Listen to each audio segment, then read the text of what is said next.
Hello दोस्तों, कैसे हैं? उम्मीद करते हैं बहुत अच्छे होंगे। चलिए आज हम लोग पार्ट 2 वीडियो देखते हैं पार्श्वक्रम संयोजन, जिसे समांतर क्रम भी संयोजन कहा जाता है और इंग्लिश में पैरेलल कॉम्बिनेशन कहा जाता है। समांतर क्रम संयोजन इसलिए कहा जाता है क्योंकि इसमें जितने भी प्रतिरोध जोड़े जाते हैं वह सब समांतर होते हैं। समांतर कहने का मतलब क्या है कि इस प्रकार से जो कभी भी एक दूसरे को इंटरसेक्ट नहीं किया जाता है। दो लाइनें जब एक दूसरे को इंटरसेक्ट नहीं करते हैं तो उसे कहा जाता है पैरेलल। तो यहाँ पे चलिए हम लोग देखते हैं कि समांतर क्रम क्या होती है, इसकी फिगर क्या है, इसकी डिफिनेशन क्या है। फिर हम लोग प्रूफ करेंगे 1/RP बराबर 1/R1 plus 1/R2 plus 1/R3। तो चलिए सबसे पहले हम लोग क्या करते हैं, इसके फिगर को समझने की कोशिश करते हैं। तो यहाँ पे देखिए ये समांतर क्रम की फिगर है, आप लोगों को पहले से ही मालूम होगा, और अगर पहले से मालूम नहीं है आज से हम लोग मालूम करते हैं। यहाँ पे देखिए ये आपको एक निशान दिख रहा है, ये निशान होती है आपकी बैटरी की। मैंने श्रेणी क्रम संयोजन में भी काफ़ी डिटेल में डिस्कस की है, अगर आप लोग नहीं देखे हैं तो मैं इस वीडियो में इसकी लिंक दे दूँगी, आप लोग जल्द ही जा करके देख लें। यहाँ पर देखिए ये बैटरी है जिसका एक साइड का चार्ज होती है वह नेगेटिव होती है, दूसरी साइड की जो चार्ज होती है वह पॉजिटिव होती है। तो यहाँ से क्या होती है, करंट फ्लो होती है। यहाँ पर 3 प्रतिरोध लगे हुए हैं, R1, R2, R3, जिसका हम लोग नाम दिया है। यहाँ पे 3 करंट दिख रहा होगा, I1, I2 और I3। यहाँ पे भी दिख रहा होगा आपको, जो कि सब में कॉमन आउट है। तो इस प्रकार से यहाँ पर एक चीज़ आपको दिख रहा होगा, एमीटर। एमीटर जो होता है ये परिपथ में लगा होता है, जो कि क्या करता है, करंट मापने की काम करता है। ये के जो है, ये के आपका स्विच है, के फॉर कुंजी होती है, ठीक है। तो यहाँ पे देखिए कैसे इसको क्या करना है। यहाँ पे बैटरी होता है, बैटरी से यहाँ से कनेक्ट किया जाता है। जैसे कि यहाँ पे डायरेक्ट हम लोग विद्युत भी कनेक्ट कर सकते हैं, लेकिन पढ़ने के लिए अधिकतर बैटरी का ही यूज किया जाता है, इसलिए यहाँ पे बैटरी लिया है। यहाँ पे देखिए करंट यहाँ से तो सीधा एक ही रास्ता से जाती है, एक ही करंट जाती है, इसलिए यहाँ तक आई है, यहाँ तक आई है। यहाँ पे एक बिंदु होता है, यहाँ तक ठीक है। जैसे ये बिंदु आती है, ये 3 पार्ट्स में बांट जाती है, एक I1 हो जाता है, एक I2 हो जाता है, एक I3 हो जाता है। मतलब करंट यहाँ पे 3 तरफ मुड़ रही है, जिसके कारण से यहाँ पे करंट क्या हो जाती है, अलग अलग हो जाती है। यहाँ पे प्रतिरोध दिख रहा होगा, प्रतिरोध का ये सिंबल है। यहाँ पे आपको भी दिख रहा होगा, लेकिन वोल्टेज क्या होता है, सब में सेम होता है। कैसे सेम होता है, मध्य विभवांतर, क्योंकि यहाँ पर जितना वोल्टेज गया, क्या वह एक में ज़्यादा, एक में कम, एक में कम, ऐसे तो नहीं जाएगा ना। यहाँ पे जाने के बाद में फिर यह सारा वोल्टेज एक जैसा ही जाता है, लेकिन करेंट क्या हो जाती है, अलग अलग हो जाती है। अब चलिए इसका हम लोग एक नॉर्मल सा डिफिनेशन देखते हैं, जो कि बहुत ही इजी है और याद करना भी समझना भी, तो आप लोग जरूर ध्यान दीजिएगा। इस का डिफिनेशन है पार्श्वक्रम का। इस संयोजन में सभी प्रतिरोधों के पहले सिरे एक बिंदु पर तथा साथ जोड़े जाते हैं तथा प्रतिरोधों के अंतिम सिरे की एक ही बिंदु में जोड़े जाते हैं। मतलब कि यहाँ पर जितने भी प्रतिरोध का ये पहला सिरा है सब एक बिंदु में जुड़ा हुआ है, और अंतिम का भी जितने भी सिराएं हैं, तीनों सिराएं, ये भी एक बिंदु में जुड़ा हुआ है। ये आपका क्या हो गया, डिफिनेशन। आगे हम लोग देखते हैं, ये 1 नंबर के लिए भी इम्पॉर्टेंट है, प्लस में आप चाहे तो एग्जाम में से लिख भी सकते हैं, एग्जाम में आती है क्वेश्चन, श्रेणी क्रम, पार्श्वक्रम, ओम के नियम।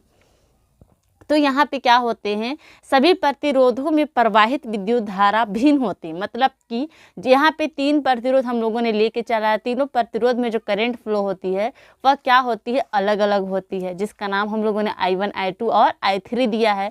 आगे देखते हैं कि सभी प्रतिरोधों के सिरे के मध्य विभवांतर भी समान होते हैं। यहाँ पे मैंने आप लोगों को पहले ही बताया कि ये जो मध्य विभवांतर भी होती है, ये क्या होती है, समान होती है, ठीक है। फिर आगे देखते हैं, तुल्य प्रतिरोध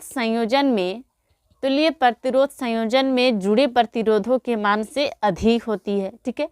तो यहाँ पर ये तीनों जो है ना, ये तीनों आपका बेस्ट है 1-1 नंबर के लिए भी, और आप चाहे तो इसे एग्जाम में लिख भी सकते हैं, ज़्यादा हार्ड तो नहीं, लिख ही देना, ठीक है। आगे यहाँ पे अब हम लोगों को क्या करना है, ये प्रूफ करना है। 1/RP बराबर 1/R1 प्लस R2 प्लस 3। इस प्रकार से इसको प्रूव करना। मैंने श्रेणी क्रम भी पूरी डिटेल में करा दी है, आप लोग देखिएगा। और यहाँ पे देखिए, यहाँ पे अभी हम लोग को क्या करना पड़ेगा, मानना पड़ेगा। क्यों? क्योंकि 3 ही प्रतिरोध हो यह आवश्यकता नहीं है, 3 से ज़्यादा भी हो सकती है, 3 से कम भी हो सकती है। तो यहाँ पे हम लोग को क्या करना पड़ेगा, मानना पड़ेगा। माना प्रतिरोध R1, R2, R3 3 प्रतिरोध समांतर क्रम में जुड़े हुए हैं। समांतर क्रम जैसे कि मैंने आप लोगों को बताया कि इस तरीक़े से तीनों एक पैरेलल लाइन में जुड़े हुए हैं, चित्र अनुसार जुड़ी हुई। जैसे आप चित्र अनुसार कह देते हो ना, यहाँ जो कॉपी चेक करने वाले टीचर रहेंगे वो उसका फर्स्ट से नज़र जाएगा चित्र पे, आपको ज़्यादा लंबी चौड़ी लिखने की आवश्यकता नहीं है। तो यहाँ पर इस प्रकार से हो गया। फिर हम लोगों को मानना पड़ेगा कि माना R1, R2, R3 पर क्रमशः विद्युत धारा I1, I2 और I3 ओम के मतलब इस तरीके से बह रहा है। विद्युत धारा जो है वह I1, I2, I3 यहाँ पे 3 विद्युत धारा है। जैसे कि आप लोगों को समझाती हूँ, कोई एक व्यक्ति है ना, जब इसे कहीं जाना हो तो एक व्यक्ति क्या एक ही बार 3 गो रास्ता में जा सकता है क्या? बिल्कुल नहीं जा सकता ना। एक ही बार तीनों रास्ता में जाने के लिए 3 आदमी की ज़रूरत पड़ती है। उसी तरीके से करंट जो होता है वह एक के तार तक तो सीधा आता है, फिर यहाँ पर आने के बाद में उसे 3 प्रतिरोध मिल जाते हैं, तो करंट क्या हो जाती है, बट जाती है। अब हम लोग ओम के नियम के अनुसार चलेंगे। ओम का नियम के अनुसार, ये आपका ओम का नियम है। ओम का नियम के अनुसार जो फार्मूला ड्रॉ करके आता है, जो सिद्ध होता है, वह होता है V = IR। यहाँ पे देखिए, यहाँ पर हम लोगों को क्या करना है, यहाँ से हम लोगों को V को ख़त्म करना है। क्यों? क्योंकि V क्या है, सेम है। तो V को ख़त्म करने के लिए हम लोगों को इस तरीक़े से ये फार्मूला को क्या करना पड़ेगा, बनाना पड़ेगा। तो I फार्मूला हम लोग लिखेंगे V/R। यहाँ से I को रहने देंगे तो ये R इधर जा कर के बनेगा ना, V/R। तो इस प्रकार से, तो यहाँ पर देखिए क्या हम लोग के पास एक ही I है? नहीं ना, 3 I है। तो यहाँ पे क्या करना पड़ेगा, एक I लेना पड़ेगा जिसका नाम होगा I1। तो I बराबर होता है V/R। तो यहाँ पे एक R नहीं है, 3 R है, और V तो सेम है सब में, मध्य विभवांतर। तो I1 बराबर हो जाएगा V/R1, I2 बराबर हो जाएगा V/R2, I3 बराबर हो जाएगा V/R3। तो यहाँ से I बराबर V/R आया है, उसको हम लोग इक्वेशन नंबर 1 मान लेंगे, और इसको इक्वेशन नंबर 2, और I2 बराबर इक्वेशन नंबर 3, और I3 बराबर इक्वेशन नंबर 4। उसके बाद में यहाँ पे हम लोगों को कुछ नहीं करना है।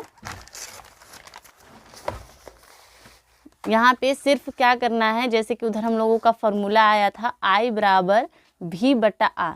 तो यही फार्मूला में हम लोगों को इक्वेशन 2, 3 और 4 को रख देना है। और यहाँ पे रखने के बाद में फिर देखिए क्या होता है। I बराबर क्या हम लोग लिख सकते हैं, I1 + I2 + I3। जब वहाँ पे तीनों करंट को इकट्ठा किया जाएगा तो वह I के बराबर होगी या नहीं होगी? होगी, बिल्कुल होगी। तो यहाँ पे देखिए इस प्रकार से होता है। तो I1 एक तो I नहीं है, तो यहाँ पे तीनों I को अभी लिखना पड़ेगा, I1 + I2 + I3। क्या यहाँ पे एक ही V/R है? नहीं, 3 R है, तो हम लोगों को 3 बार लिखना पड़ेगा, V/R1 + V/R2 + V/R3। अब यहाँ पे हम लोग करेंगे I कैसे करेंगे, जस्ट आप लोगों को मैंने यहाँ पे बताया कि I बराबर I1 + I2 + I3 लिख सकते हैं। तो यहाँ पर हम लोगों को क्या करना है, I लिख देना है। अब ऊपर में देखिए यहाँ पे तीनों में V है, तो क्या V हम लोग कॉमन आउट कर सकते हैं? यहाँ से V को क्या किया मैंने, कॉमन कर लिया, कॉमन ले लिया। उसके बाद में फिर यहाँ पे देखिए क्या बचा अंदर में, 1/R1 + 1/R2 + 1/R3, इतना बच गया। अब यहाँ से हम लोगों को V को हटाना है और यहाँ पे हम लोगों को लाना 1/R। तो क्या हम लोग इस फार्मूला से 1/R नहीं ला सकते हैं? I बराबर V/R है, इससे हम लोग 1/R ला सकते हैं या नहीं ला सकते? तो यहाँ पे से क्या करना पड़ेगा हम लोग को, ये जो फार्मूला है इक्वेशन नंबर 1, इसे हम लोगों को यहाँ पे पुट करना पड़ेगा। मतलब I बराबर हम लोगों को लिखना पड़ेगा V/R। तो जैसे यहाँ पे V/R लिख देते हैं, उसके बाद में फिर यहाँ पर जैसे ही हम लोग लिखते हैं V/R, तो V/R लिखने के साथ में क्या हो जाता है, तो यहाँ इस साइड में भी है और इस साइड में भी है, दोनों V और V क्या हो जाएगी, कैंसिल। तो क्या बचेगा हम लोग के पास, 1/RP। RP कहाँ से आया, RP आपका समांतर क्रम को इंग्लिश में बोला जाता है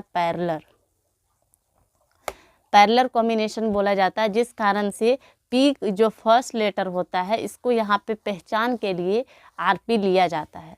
तो यहाँ पे आया 1/RP बराबर 1/R1 plus 1/R2 plus 1/R3, जो कि हम लोग का क्या हो चुका है, प्रूव हो चुका है। एग्ज़ाम में ये कभी कभी 3 मार्क्स के लिए पूछ देता है, तो कभी कभी 5 मार्क्स के लिए पूछ देता है। तो ये 2025 के लिए भी बहुत ही ज़्यादा इम्पोर्टेंट है। और इसके बाद जो मैं वीडियो लाने वाली हूँ वह होगा विद्युत मोटर। विद्युत मोटर भी आपका एग्ज़ाम के लिए बहुत ही ज़्यादा इम्पोर्टेंट है।